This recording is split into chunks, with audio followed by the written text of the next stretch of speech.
Welcome back to Season 2 of the Impostor Syndrome Files. My name is Kim Menninger, and I am so grateful that you're joining us. When I started this podcast last year, my primary goal was to normalize the experience of imposter syndrome, to make it easier for us to talk about, and to access the support that we deserve. I am so grateful to everyone who has shared their stories with me, and I'm fascinated by the linkages between imposter syndrome and so many other facets of our lives. The conversations that we had last season led us in so many powerful directions. I'm excited to continue these conversations in Season 2.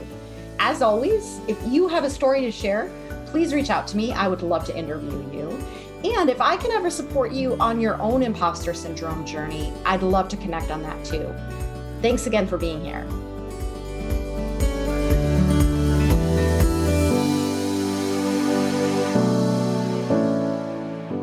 Welcome, Kimberly. I am so happy to have you here today. I look forward to our conversation, but before we get started, I'd love to have you introduce yourself. Great, thank you. And I am so excited to have a conversation with not only you, but another amazingly strong woman that goes by the name of Kim. So we have to band together. I am Dr. Kimberly Hambrick, and I'm a leadership development and growth coach and trainer. What I like to tell people is that I design empowered leaders who then go and empower others. I have been out on my own in business for about 2 years. I was coming up on 30 plus years in corporate when I decided to leave. And I think we'll talk about that story because it aligns with what I want to share with your listeners. But I live in West Virginia, and I am really super excited to have a conversation with you.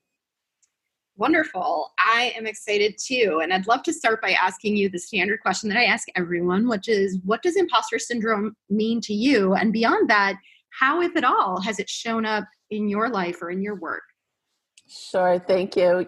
When I was in corporate, I used to have a colleague who, when I was talking with her, she would always say time and time again, I feel like an imposter. I feel like I don't belong in the level or position that I'm in. And I thought that was strange because I never felt like I suffered from it, but I did in a different way. So people who say they suffer from imposter syndrome don't feel like they're worthy of whatever position they're in, or somebody's going to, take a peek behind the curtain, if you will, and realize that they don't know what they're talking about. For me, I battled for years with limiting self-beliefs, well into my late 40s and early 50s. But I was still great. If you looked at me from the outside looking in, I was functioning, I was successful, I was happy. So I never really thought that, quote, I didn't deserve to be in a position I was in. But when I got in that position, that's when my limiting self-beliefs bubbled up. And it started to manifest in, they're going to realize I don't know what I'm talking about. They probably just gave me this position because nobody else wanted it. I'm not worthy. And then that's when I started to spiral. How did you get to a point where you recognized that those were limiting beliefs and not reality? I would love to tell you and the listeners that I got to that realization without suffering what I call gut kicks, but I did not. I think because I was so focused on external validation and making sure that others thought I was competent and worthy, I lost sight of myself, and I actually had 2 pretty significant gut kicks in a row. One was personal, one was professional.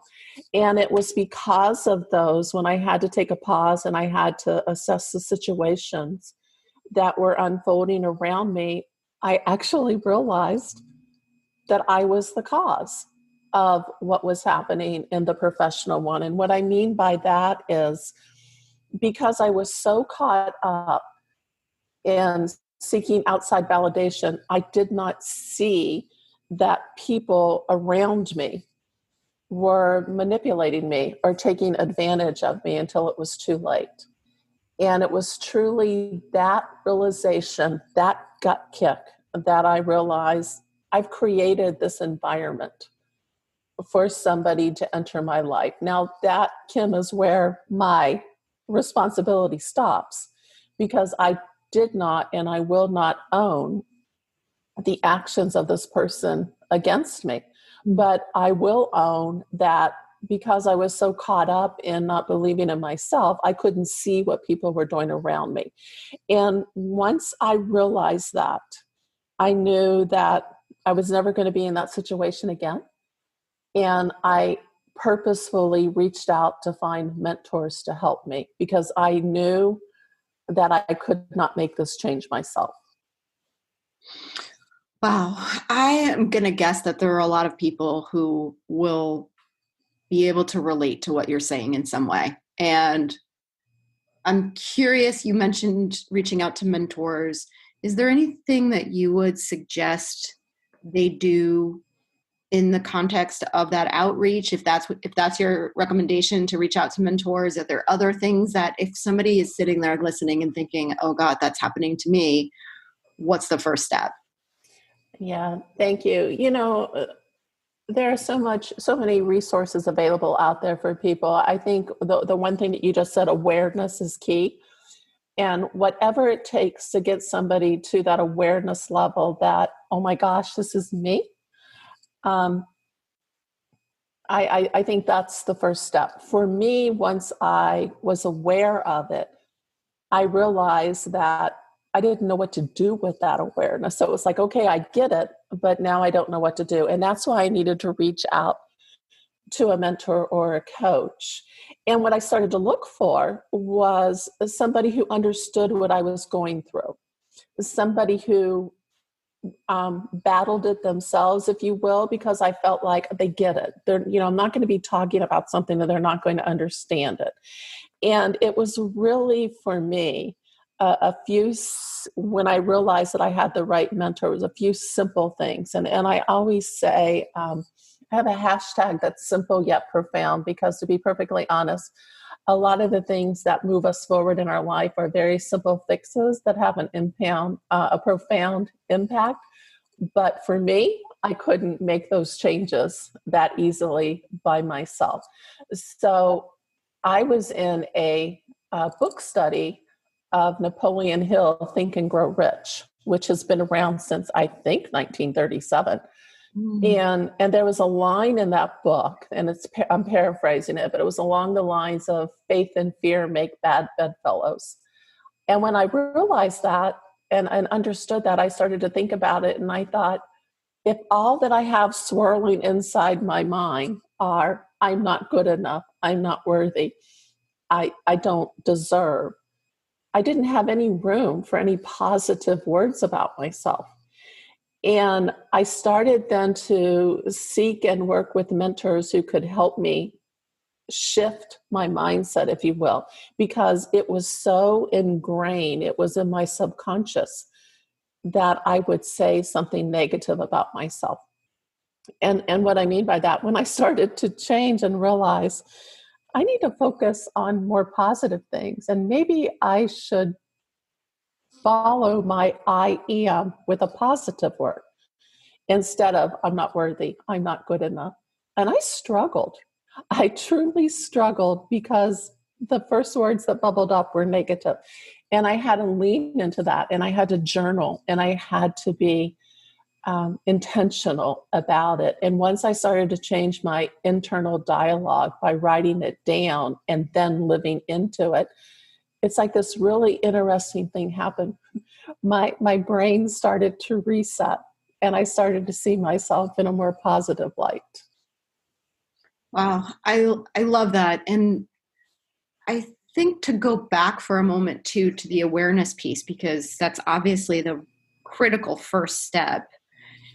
Are there ways that you would recommend people who are maybe not even there yet can start to pay more conscious attention to what they're telling themselves? And, because I just think so much of this is happening in the background that we don't even know to examine what we're saying to ourselves. Yeah, unfortunately, I agree with you. And it's part of why I do what I do these days, because it's like, if I can make this change, everybody needs to make the change. So for me, when I was sharing my story, I looked very successful. I looked very happy. So people would not think that I was struggling with limiting self-beliefs. And I never stopped to think about it myself. So you can be very successful. You can be highly functioning, but you always feel like you're butting up against your mindset, if you will, because you're never going to be able to outperform your mindset. So ask yourself some questions. What do you truly see as your strengths? And what do you bring into the relationships in your life, both personal and professional? And then ask some trusted few. I always talk about vetting the voices that you listen to carefully, and asking others that you trust and are in your circle of trust, if you will, what they see as your strengths and what you bring to it. And then, to be perfectly honest, Kim, I also reached out to a few people who I knew did not particularly care for me. And I asked them that because even in their negative comments toward me, which they were very free to share, there's some truth in there. And it helped me to see my blind spots a little bit better that I wouldn't have seen from somebody who was trying to help me move forward. Does that answer the question? It does. Yeah. I think that's a really great strategy, I love how you said vet the voices that you listen to, because I do think that it's just so hard to notice when a voice is reality based, right? And when it is coming in the form of a limiting belief. And I know that this is the nature of your work too. Do you want to talk more about what you do with other people? Sure. But I do want to thank you. Yeah, I definitely want to talk about my work. But what you said there kind of bubbled up with me, that I had a colleague that I had worked with for 10 plus years, that anytime we would have a conversation, the conversation started with this person saying to me, "Do you know what your problem is?" Oh. Well, okay, I didn't know I had a problem, but now somebody that I respected is telling me that I had a problem. So now I'm like, oh my gosh, what's my problem? And a problem that I didn't even know I had. I just embraced and owned it. And now I was trying to fix a problem. And that's how quickly and easily I would allow others to manipulate my thinking. And so listen to the words that people are saying to you, and listen, more importantly, to the words that you're saying about yourself. And that was just such an aha for me. The work that I do, it was really important to me because I focus in the leadership lane. And a lot of times you have very successful leaders, but as I said, they've kind of tapped out. They're at the point where they think that they don't have any more growth, or they don't believe in themselves. So I really start focusing with them on getting the underlying issues, trying to figure out what they think about themselves, what they say about themselves, what others are saying about them. And then we kind of look for the gap between what someone says about you and what you say about yourself. And then we explore a little bit deeper and try to figure out what are the anchors that are weighing down or holding down that belief you have about yourself, and then asking yourself if it's true or not. One of the things that I've really been able to do, because I do not want you or your listeners to believe at all that I don't have negative self-beliefs bubble up, because they do. They still do. But what I'm able to do very quickly is when something bubbles up, I can take a pause and ask myself, okay, is this true or not? And if it's not true, very easy to bless and release it and walk away. If there is an element of truth in there, then I still have a decision to make. And that decision is, okay, there's some truth here. Do I want to make a change in my actions and in my belief or not? Because I still have a choice there to make. And I think people forget that we're in charge and we are in control of our thoughts. And it takes intentional and consistent practice to do that. But like I said, a negative thought bubbles up, and in the past, I would probably swirl with it for a week or more. And now it really is the short-term, quick decision, truth or not.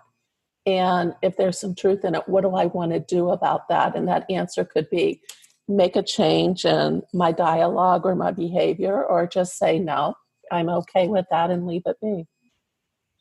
That's such an empowering way to think about it, because first of all, obviously, if you're not aware, then you're kind of held captive by a belief system that's not working for you and you don't even realize it. But like you said earlier, you can be aware and not know what to do about it. So I love that you're saying, okay, I take my awareness to action, right? I'm going to make a choice. I'm going to decide what I do with this, which is so much more empowering than feeling like you're trapped there. Absolutely. As I said, awareness is the first step. And once you have that realization, then you can decide if you want to move forward or not. I'm just going to be perfectly honest and blunt. If you have an awareness that you're holding yourself back, and then you decide, okay, I'm not going to do anything about that, what I say to people is, then you've made a choice. And your choice is to stay in that awareness and to stay stuck. And that's okay, that's your choice, but you don't get to continue in the complain or blame game, because it's on you now. And I think a lot of times when people have their eyes open for the first time and they realize that, oh my goodness, I'm doing this myself, it's really difficult not to want to move forward in a more positive way. It reminds me of the conversations I have with my children too. They're making a choice, but I think you're right. There is that initial tendency to want to point the finger elsewhere, but then realizing, actually, no, with empowerment comes responsibility too. Mm-hmm. Yeah, and I refer to it when I talk with people. I'm pretty direct with myself and with the clients. I mean, I've had to hold up that ugly mirror. I truly have. And I had to look at my own behaviors.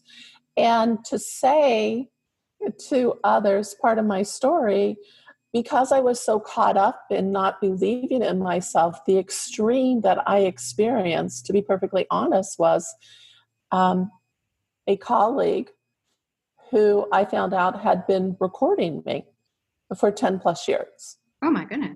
Both audio and video. And so your reaction, oh my goodness, when I found this out, after I got over the initial shock, then it dawned on me, how did I not see that? How could I not see that? And I couldn't see that because I wasn't, well, one, my brain wouldn't go that direction to think people would do that. I still can't comprehend that part. But I wasn't seeing it because I was too caught up in making sure that people saw my value, that I couldn't see outside that bubble of, oh my goodness, I hope people value me. Mm-hmm. And I'm I'm intelligent, I'm competent, I'm very successful. And that was pretty difficult for me to acknowledge that I couldn't see that. And I created an environment for that to happen. And it's not going to happen to me ever again. It just won't. Because I'm not going to be that person again.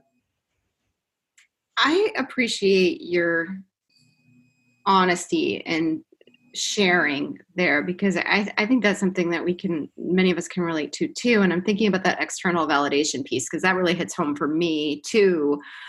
And I'm curious, as you've gotten more in touch with yourself and coming to terms with some of the beliefs that you've held and re-examined them, how has that changed your dependence on external validation? And, there's, in my mind, as we have this conversation, there's no cure to anything that we're talking about, right? Like you mentioned how these kinds of things creep up from time to time, and it's about managing them. But what's your relationship to external validation today?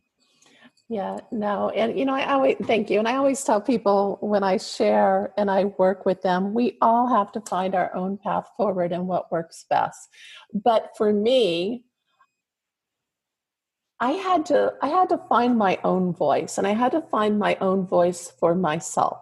And I had to make my voice the strongest and the loudest talking about myself. And there was such a growth moment for me as somebody who struggled with this for most of her adult life, into my late 40s, early 50s.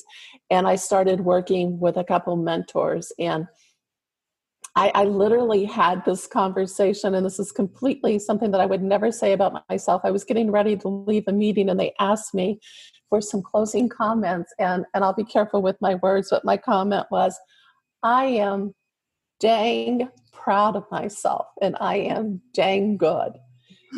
And I would never have said anything like that about myself, but I'm telling you, Kim, when those words came out, I believed them.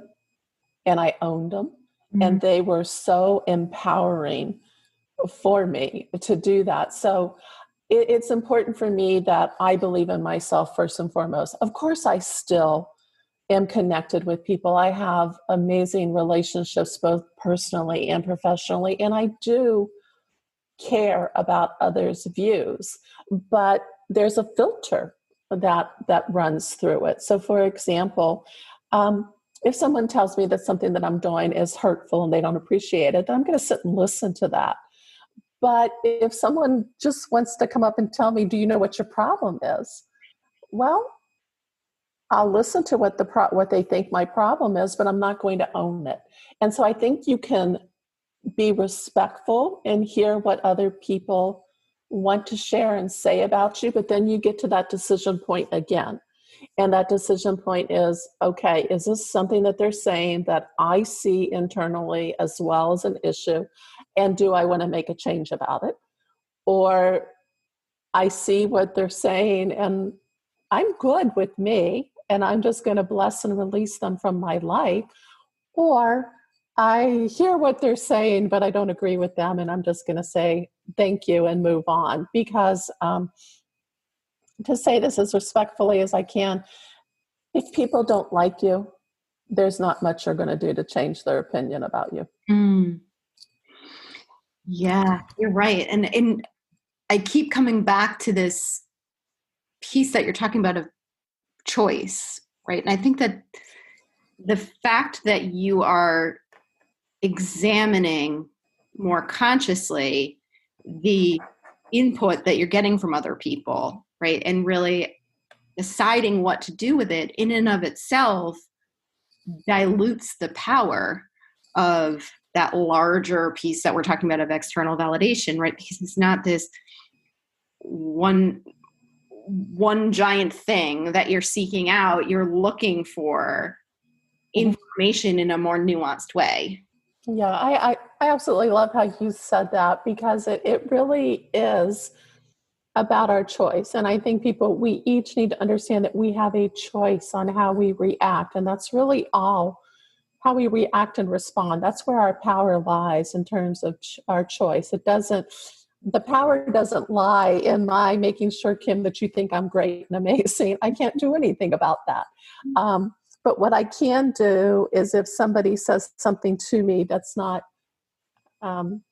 empowering, but could be hurtful, then I have to make a decision. And I love the word that you use, dilute, because that's really what we're doing. Once you get a little more aware of and accept what you think about yourself and how you want to move forward in your belief, and hopefully you want to move forward to empower yourself to be the best version that you can, you start to see very quickly what people are saying. And let's just be honest, there are some people who are just in the world to hurt and manipulate people. Don't give them power. I gave people so much power for far too long, and I'm not going to do it again. If I choose to allow somebody to be hurtful to me moving forward, there's a choice that I made. And I think in the past, I didn't make a choice because I didn't believe in myself enough to know that I had a choice to make. I just thought these people are more intelligent than me, more successful, whatever more you want to put in that. I gave up all my power and believed that whatever people thought about me, it had to be true. Wow. That's so powerful and really, like I said, it hits home for me too. Having been on a similar journey myself, I'm sure a lot of people are reflecting right now when they listen to this. I want to ask you just a couple more questions of what motivated you to want to tell your story today, and what do you hope people will take away from it? Thank you. Well, to be perfectly honest, I've been coming to terms with my story for a few years, and I wasn't real excited to share it in the beginning because I was embarrassed and I was ashamed. How could I allow myself to get caught up in this? And then I realized that was still that was looking at it from a victim point of view, and I'm not a victim, and I'll never be a victim. It was more important to me that for me to move forward, I had to come to terms with what happened. I had to come to terms with my role in the situation, and I had to find my path forward and move forward. And I'm the type of person that I learn from other stories. And I thought, well, I have a story, so I'm going to start sharing my story. And it was uncomfortable in the beginning. As I said, it was uncomfortable and it was slightly embarrassing, but I got over that because I've seen the growth in myself. And I'm going to hit on this again. If I could make a change in my mindset in my late 40s, early 50s, anyone can, because I'm telling you, I am not that special. I just got to the point where I truly realized if I don't step up and stand up for myself, no one else is. And I am a person of faith, and I don't bring my faith into my professional world a lot. But for me, as a person of faith, I wasn't valuing what I was created to be. And I didn't want to move forward anymore as that person. So it is important for me to share my story. And as I started to share my story, I started to hear from so many other successful people that they battled with this. And I started to see this pattern, if you will, that you can be successful, you can be quote unquote great in your work, but you're holding yourself back from what your greater calling is. And it's just important for me to put that out there to help others. And there truly is no greater gift than when you're working with a client and you see and hear their transformation and their realization that they understand what their life is about and that they're worth it. And I can't figure, I that's what I want to do for the rest of my life. It's just help people see that they are worth it. I love that so much. Thank you so much. This has been such an incredible conversation. I have loved what you had to say, and I'm sure others have as well. Thank you. I've enjoyed talking with you, and it's unfortunate that so many of us suffer from this, and it's male and females. I mean, it's not just women and women leaders that do this, but it's at all walks, because at some point we get caught up in what we think we're supposed to be and what we want others to think about us, and we forget that we have a voice and our voice should be the loudest. Yes. Thank you so much. Oh, thank you. I've enjoyed talking with you and your listeners. Thanks again for listening today. If you're struggling with imposter syndrome and you'd like additional support, check out the show notes for more resources or contact me directly. I would love to help you. And if you'd like to tell your story, I would love to interview you. You will find my contact info in the show notes, so reach out anytime. Thanks again.